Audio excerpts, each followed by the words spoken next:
Eastwood QC naman ang tinarget ng SSS para suyuri ng mga delinkwenteng kumpanya. Siyam na malalaking kumpanya ang pakay nila. Ang unang binaba, ang malaking car dealer na ito. Nandun sa sales, anong pangalan? Alika, huwag kayo matakot sa amin. Tutulungan nga namin kayo. 2010 pa ang patsi-patsing utang ng kumpanyang ito. Naipon ang di nila nababayarang hulog ng 30 nilang empleyado. So may mga payment, tapos nag-stop, tapos nagtuloy. So these are gaps. Kaya umabot sa 2.3 million pesos ang utang ng kumpanya kasama ng interes. May 2% tayo for late payments. So they failed to pay that penalties and also underpayment, meaning may payment but they're not paying the correct amount. Sa dami ng violations, walang halos gustong humarap sa SSS.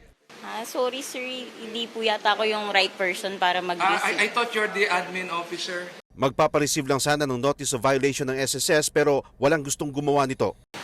Pero I'm not the person. Yes, you are.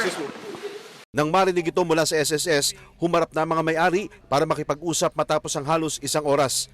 Hindi rin nakaligtas ang gasolinahan na ito na 2023 pa hindi inihuhulog sa SSS ang kontribusyon ng mga empleyado. Pero kinakaltasan kayo ng SSS sa payslip. Yes po. Kailan pa? From the From the start. start? Yes po. Since 2023? Yes. Ha? Kawawa naman kayo, walang umaabot sa SSS na hulog.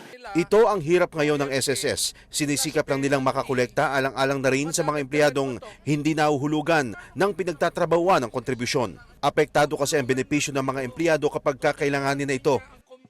Isa pang fast food, coffee shop, art gallery, clinic at barbershop ang binigyan ng notice of violations. 3 ang hindi nagre-remit habang ang iba hindi rehistrado. Nasa 2.7 milyon ang makukolekta mula sa kanila. Sa listahan ng SSS Eastwood Branch, nasa 120 delinquent employers pa ang kailangang bisitahin mula sa kulang na 2,000 na una na nilang nabisita.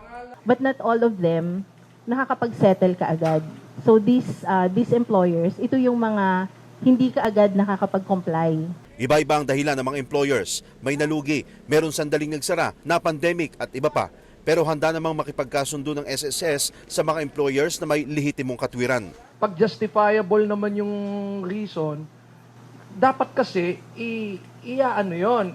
i-report sa amin. Ang run after contribution evaders ng SSS ay naayon sa RA 11199 o Social Security Act of 2018 na nagbibigay seguridad sa benepisyo ng mga manggagawa.